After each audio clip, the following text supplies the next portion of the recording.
Oi, meu nome é Maísa e bora de atualização das minhas últimas leituras? Antes de mais nada, a primeira vez por aqui, gosta de livros, unboxings, clubes de leitura? Te faço um convite, vem se inscrever no canal, te peço a gentileza para curtir, compartilhar, fazer comentários, me seguir nas outras redes sociais e se estiver assistindo esse vídeo através do celular, assim que você curtir, deve aparecer a opção de hypar uma nova funcionalidade do YouTube para ajudar os canais que estão em desenvolvimento, em crescimento. Bom, então hoje eu vou apresentar as 4 primeiras leituras que eu fiz no mês de abril. No total foram 9 leituras, então no próximo vídeo trago as últimas 5.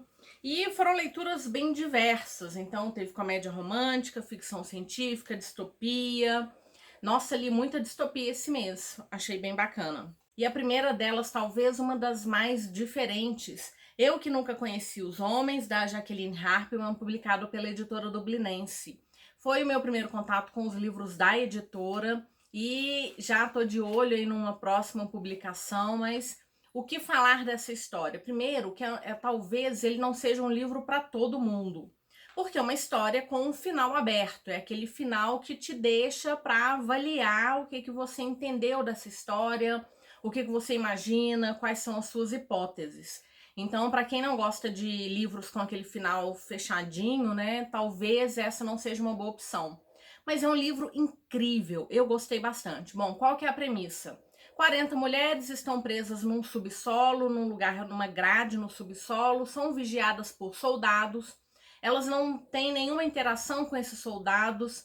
Eles também não permitem que elas tenham muita interação entre si. Muitas delas já nem lembram como é que foram parar lá, parece que elas estão lá há cerca de 10 anos, mas é tudo muito confuso, elas se lembram de uma confusão e de repente estavam ali. E uma dessas mulheres, na verdade, é bem jovem, ela foi para lá muito jovem, então ela não tem lembrança nenhuma, né? Ela cresceu basicamente ali, nem o nome dela ela se lembra. Tanto é que ela é chamada pelas outras mulheres de garota. Até que um dia elas escutam um barulho muito grande, uma sirene tocando, no momento que o guarda estava abrindo a jaula, porque elas recebem diariamente provisões, né? Tanto de água quanto de alimento. No momento em que o soldado abriu a jaula, toca a sirene, esses soldados se retiram imediatamente e as mulheres ficam ali confusas, sem entender o que aconteceu. Até que a garota, que talvez por não ter tantas restrições anteriores, né, ela se lança ali, vai sair, todo mundo muito com medo, mas ela vai abrir essa jaula. E quando elas chegam no lado de fora, porque elas estão no subsolo, né? Então, na hora que elas chegam do lado de fora, estão numa grande campina, não conseguem ver nada ao redor e nenhum sinal desses soldados. E aí começa essa história. Não dá para falar muito mais do que isso, porque pode estragar a experiência de vocês. Mas é uma história que cresce muito a partir desse momento e que vai trazendo uma série de questionamentos. Uma das coisas que ficou para mim é o que nos torna humanos, porque a garota, ela tem uma dificuldade muito grande com as suas relações, justamente porque não eram permitidas nem toques, abraços, nada disso lá dentro. Então ela entende que o distanciamento que ela tem das outras mulheres talvez seja relacionado a essa falta de afeto durante o seu desenvolvimento inicial. Então ela tem um olhar assim bem, ela consegue ter um olhar bem distante das outras mulheres, mas elas estão juntas, no final das contas, todas elas estão juntas nessa situação e vão ter que aprender a sobreviver a partir deste ponto. Um livro incrível, uma distopia que vai trazer essas discussões sobre laços, sobre relações, sobre o que é liberdade no final das contas, porque a partir do momento que elas se libertarem dessas jaulas, elas estarão de fato em liberdade. Então, um livro incrível, uma distopia interessantíssima, recomendo muito. E pretendo ler um outro livro, se não me engano, a própria Dublinense me sugeriu Como Comprar um Poeta, alguma coisa nesse sentido. Fiquei curiosa, já coloquei na minha lista de desejados, mas a dica de hoje é Eu Que Nunca Conheci os Homens. O segundo livro, uma distopia, publicado pela editora Aleph, O Longo Amanhã, da Leigh Brackett, é uma história publicada em 1955 e é importante apontar esse fato porque a autora escreveu essa história logo após a Segunda Guerra Mundial, né? Logo assim, um pouquinho depois da Segunda Guerra Mundial. Então, era um momento em que o medo de uma guerra nuclear, ela permeava todas as conversas, todas as discussões. E ela trouxe isso para a história. Então também é uma história que tem um final que não é fechadinho, mas histórias de ficção científica e distopia têm a tendência de trazer muito mais discussões para o seu leitor do que trazer uma história que se encerra. Então acho que o leitor de ficção científica está acostumado com esse tipo de final aberto. Bom, aqui então houve uma grande guerra nuclear que acabou com os grandes centros urbanos. Por conta disso, os Estados Unidos acabou formulando uma lei que proibia as grandes cidades. Então, só as pequenas comunidades poderiam sobreviver. E qualquer coisa que tentasse mudar isso era rechaçado, assim. Ninguém tolerava as mudanças naquele modo de vida. Então, por exemplo, os grupos que estavam mais aptos a sobreviver eram aqueles que, por conta da sua religião, anterior às guerras, inclusive, já eram contrários à tecnologia. Nessa história, eles se nomeiam como neomenonitas. Então, são pessoas que produzem seu próprio alimento, suas próprias roupas, vivem ali em grupos pequenos e, por conta desse meio de vida, eles estavam mais aptos a sobreviver quando baixou essa lei, né, proibindo as grandes cidades. Bom, numa dessas comunidades, nós vamos encontrar dois jovens rapazes, que são muito curiosos.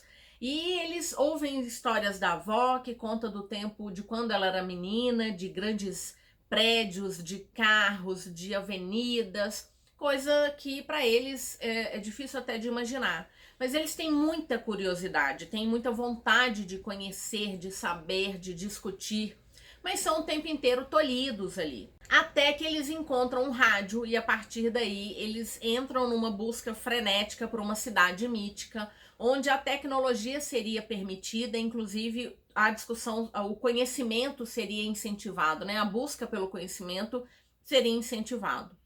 E também não dá para trazer muito mais do que isso, mas a gente tem nessa história essas duas questões, né? Primeiro que a curiosidade, o desejo de conhecimento, ele é uma sementinha que vai estar sempre presente em qualquer ser humano.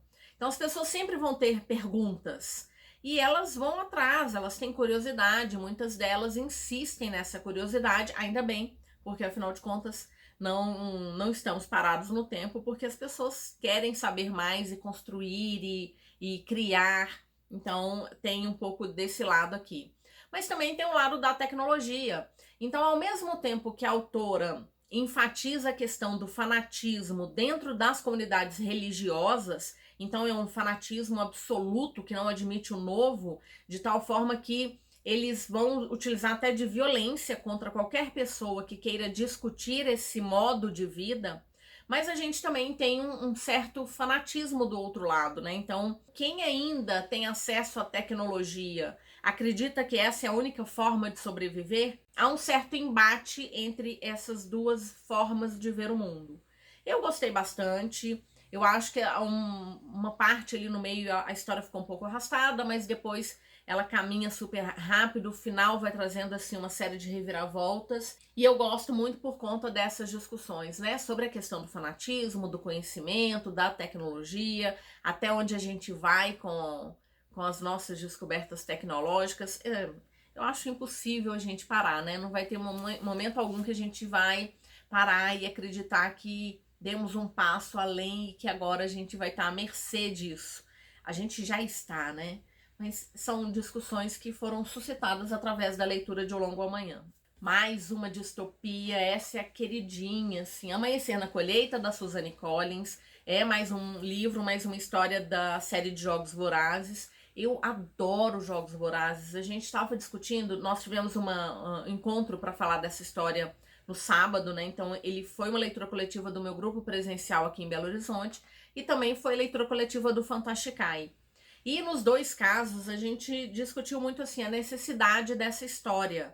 Então algumas pessoas achavam que era uma história que não era necessária, porque a autora escolheu um caminho, ou parece ter escolhido um caminho, de fazer fanservice. Porque ela amarra muitas coisas entre Cantiga e entre Jogos Vorazes. E uma quantidade muito grande de personagens de Jogos Vorazes aparece aqui. Então, é um pouco de fanservice? Pode ser. Mas eu adorei encontrar o Haymitch. Assim, outro ponto interessante é que não dá para esperar um outro final dessa história. A gente já sabe o que aconteceu com o Haymitch. A gente encontrou com o Haymitch completamente destruído, alcoólatra, que não estava dando conta mais de ficar levando jovens para aqueles jogos vorazes para serem mortos.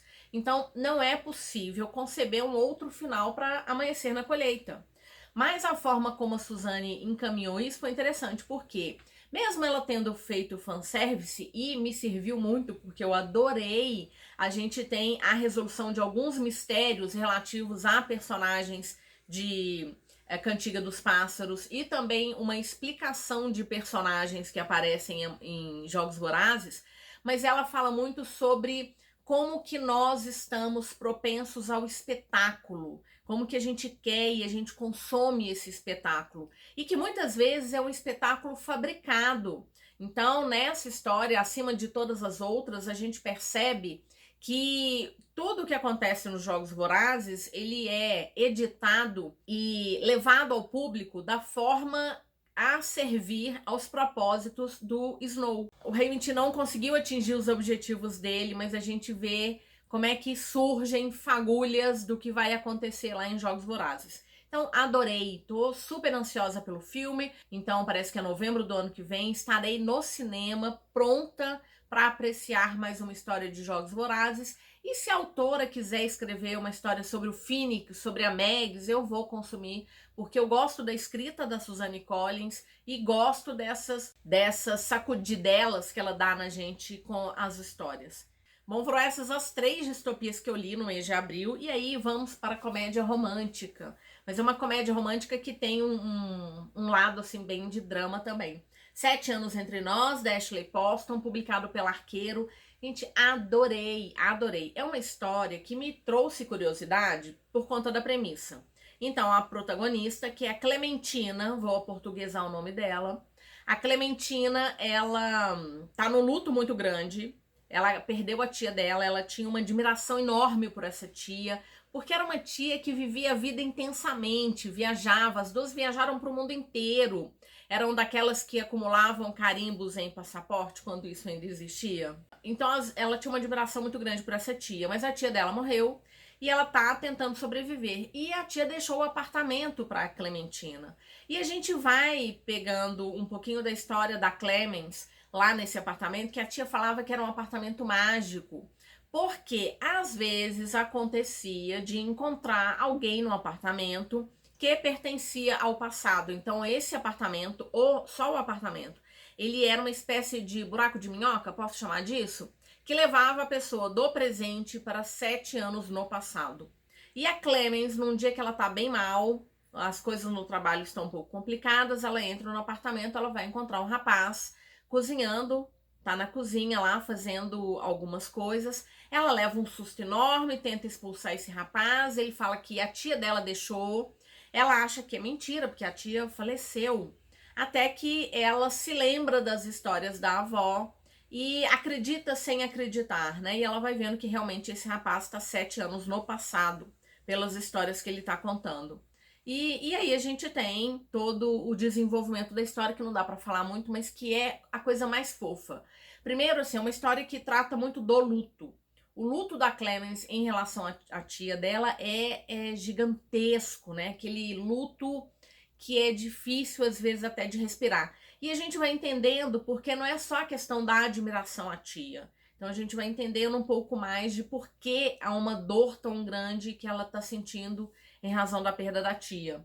Então, acho que é válido mencionar isso. Acho que é uma história muito mais pelo luto. E como que, eventualmente, o universo vai dar o seu jeito para consertar uma história, eu vi dessa forma. Então, mudanças ali que acabaram consertando uma trajetória que estava indo bem, deu um problema, e aí, para colocar tudo no trilho de novo, a gente tem essa mágica desse apartamento. Eu adorei. E também vale mencionar que o Ivan é a coisa mais fofa.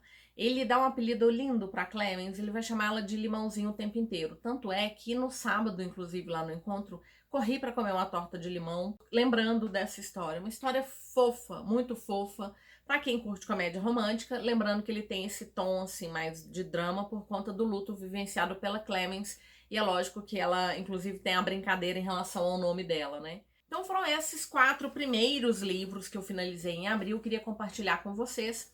Então, no próximo vídeo trago mais 5 histórias. E bora conversar. Gostou das minhas impressões? Leu algum desses livros? Gosta de distopia? Se jogou também em Amanhecer? Esse foi um mês de distopias, acima de tudo por conta de Amanhecer, claro. Acho que é um livro que está sendo muito falado aí pela adaptação, pela paixão que as pessoas têm por Jogos Vorazes. Me conta aí se você também gosta de distopias ou se tá passando longe, se também acha que foi só um fanservice, uma história que não precisaria ter sido escrita. Bom, lembrando sempre que eu deixo os links de compra para todos esses livros aqui na caixa de descrição. Usando o meu link você vai me ajudar bastante. E também tem os cupons lá da loja da Editora Trama, da Editora Nova Fronteira, 15%. Gente, Mistborn está batendo as portas.